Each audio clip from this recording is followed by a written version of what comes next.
दोस्तों स्वागत है आप सबका आपके अपने चैनल फाइनेंशियल एडवाइजर सुमित में। आशा है आप सब अच्छे होंगे, बहुत अच्छे से अपनी अपनी जिंदगी जी रहे होंगे। दोस्तों एलआईसी के जो निवेशक हैं उनके लिए बहुत इंपॉर्टेंट न्यूज चल रही है पिछले एक दो दिनों से। एलआईसी के ना केवल वो इन्वेस्टर्स जिन्होंने शेयर मार्केट के माध्यम से इसके शेयरों में इन्वेस्ट कर रखा है, बल्कि वो सभी लोग जिन्होंने लंबे समय से एलआईसी को अपना सुरक्षा कवच मानकर इसका भारी भरकम प्रीमियम दिया है, इसकी पॉलिसीज खरीदी हैं प्रीमियम देकर, उन सब के लिए बड़ी खबर है। ये खबर मैं आप लोगों के सामने लाऊं, इसको एनालाइज करूं, उससे पहले आप लोगों से रिक्वेस्ट है कि अगर आप लोगों ने अभी तक आप लोगों ने हमारा channel financial advisor Sumit subscribe नहीं किया है तो प्लीज इसे सब्सक्राइब कर लीजिए। वीडियो अच्छी लगी तो इसे लाइक एंड शेयर कीजिए, और दोस्तों अगर आप ये वीडियो फेसबुक पेज पर हमारे देख रहे हैं तो इसे फॉलो जरूर कीजिए। तो दोस्तों पूरी की पूरी खबर हम आपके सामने लाते हैं। पिछले कुछ दिनों से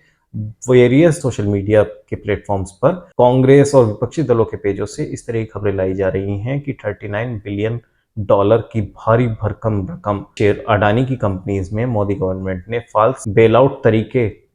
आउट स्टाइल में डाल दी है। इस खबर के पीछे सच्चाई क्या है? एक्चुअली ये पूरी की पूरी खबर बेस्ड है वाशिंगटन पोस्ट, जो अमेरिका का बहुत ही प्रतिष्ठित अखबार है, उसके एक रिपोर्ट पर। उसकी एक रिपोर्ट ये है कि मई महीने में जब यूएस सैंक्शंस अडानी की पोर्ट पर लग रहे थे, एक टसल सा चल रहा था, उस समय department of financial services, NITI Aayog और वित्त मंत्रालय के अधिकारियों ने अडानी ग्रुप की मदद करने के लिए एक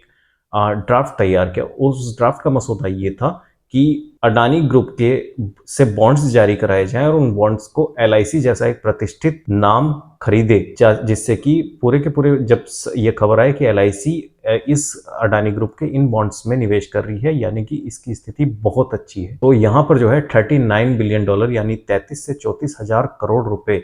वो 33 से 34 हजार करोड़ रुपए जो कि बीमा धारकों ने एलआईसी की पॉलिसीज खरीदने की एवज में एलआईसी के पास रखे हैं, उसको दिए हैं, वो सारा का सारा रुपया एलआईसी का सरकार ने अडानी के बॉन्ड्स में इन्वेस्ट किया। तो यहाँ पर ये बहुत ज्यादा इंपॉर्टेंट है कि हिंडनबर्ग की रिपोर्ट में ये दावा किया गया था एलआईसी जो है, और ये पूरी की पूरी जो रणनीति बनाई गई एलआईसी का पैसा अडानी की कंपनीज में इन्वेस्ट करने का, ये अडानी को वित्तीय संकट जो कि उसे यूएस के सैंक्शंस से उठाना पड़ रहा था, उससे उबारने के लिए किया गया। रिपोर्ट्स में जो दावा किया गया वो ये दिखाया गया कि अडानी पोर्ट्स एंड एसईजेड जो है वो कंपनी, उसके 587 मिलियन यानी कि 4100 कुछ करोड़ रुपए के सारे बॉन्ड इशू जो मई में किए गए थे उनको एलआईसी ने खरीदा। यहाँ पर हिंडनबर्ग की एक रिपोर्ट जो थी, वो इस रिपोर्ट में दावा किया गया कि जैसा कि पूरा देश पूरा विश्व जानता है कि हमारे प्रधानमंत्री मोदी और उद्योगपति श्री अडानी जी के बीच लंबे कारोबारी राजनीतिक संबंध हैं, ऐसे में सरकार द्वारा अडानी को गलत तरीके से बेल आउट पैकेज मुहैया कराया गया। इस वॉशिंगटन पोस्ट की इस रिपोर्ट में इस बात का जिक्र किया गया कि जबकि हिंडनबर्ग की रिपोर्ट में इस बात का दावा था कि 30,000 करोड़ रुपए एलआईसी के वो अडानी के जोखिम भरे प्रोजेक्ट्स में लगाए गए, ऐसे में नए 33,000 करोड़ रुपए किस बेस पर उन्हीं समान अधिक जोखिम वाले अडानी कंपनीज में इन्वेस्ट किए गए, जो कि भारत के आम जनता के। दोस्तों ये सब सारी की सारी बातें वॉशिंगटन पोस्ट के द्वारा रखी गई। इनका पॉलिटिकल यूज चाहे जो भी हो, लेकिन हमें इस पूरे के पूरे इशू को देखना है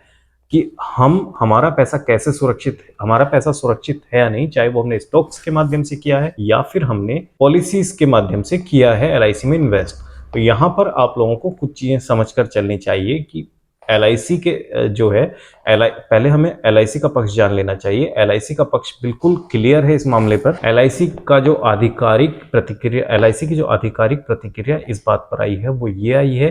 कि एलआईसी ने वाशिंगटन पोस्ट की इस खबर पूरे के पूरे लेख को फर्जी करार दिया है, एक तरीके से बेसलेस करार दिया है, और इसे भारत की जो मजबूत होती वित्तीय साख है उस पर एक दाग लगाने के प्रयास के रूप में देखा है। एलआईसी ने कहा है कि हम जो है, कोई भी हमारा जो मैनेजमेंट है वो अपने वित्तीय निवेश से संबंध में किसी भी बाहरी आदेश का, चाहे वो सरकार का ही क्यों ना हो, उसे नहीं मानता। अब इस बात में कितनी सच्चाई है, एलआईसी की प्रतिक्रिया में कितनी सच्चाई है, या फिर वाशिंगटन पोस्ट के लगाए इल्जाम में कितनी सच्चाई है, ये आने वाला टाइम बताने वाला है। यहाँ पर एक चीज तो है कि एलआईसी के साथ सजग होकर चलने की जरूरत है, चाहे वो पॉलिसी के मामले में हो या फिर स्टॉक मार्केट के हवाले से उसमें पैसा इन्वेस्ट करने में, क्योंकि भैया पैसा बहुत मुश्किल से कमाया जाता है और सरकारों के, चाहे वो कोई भी सरकार हो, उसके लिए आम जनता का पैसा और आम जनता बहुत कम मायने रखती है। इस चीज़ को आप लोग समझ कर चलिए। यहाँ पर एलआईसी के स्टॉक में, जैसा कि मेरा खुद का इन्वेस्टमेंट है, मैं सीधे तौर पे चार्ट को फॉलो करने वाला हूँ। अच्छा शेयर है, नो डाउट, बहुत गजब की कंपनी है एलआईसी। सबसे बड़ी कंपनियों में से एक है, सबसे ज़्यादा प्रॉफिट मेकिंग कंपनियों में से एक है। लेकिन इसके बाद भी सजग रहने की ज़रूरत है, सावधान रहने की ज़रूरत है अपने इन्वेस्टमेंट्स को लेके। तो दोस्तों, फिर से अगर इस मामले में कोई अपडेट आती है तो आप लोगों के लिए, आप लोगों के सामने फिर से लेकर आऊंगा। तो देता हूं वीडियो को विराम देते हुए आप लोगों से एक बार फिर से रिक्वेस्ट की, अगर आप लोगों ने अभी तक चैनल को सब्सक्राइब नहीं किया है तो प्लीज़ इसे कर लीजिए। वीडियो को लाइक एंड शेयर कीजिए और धन्यवाद।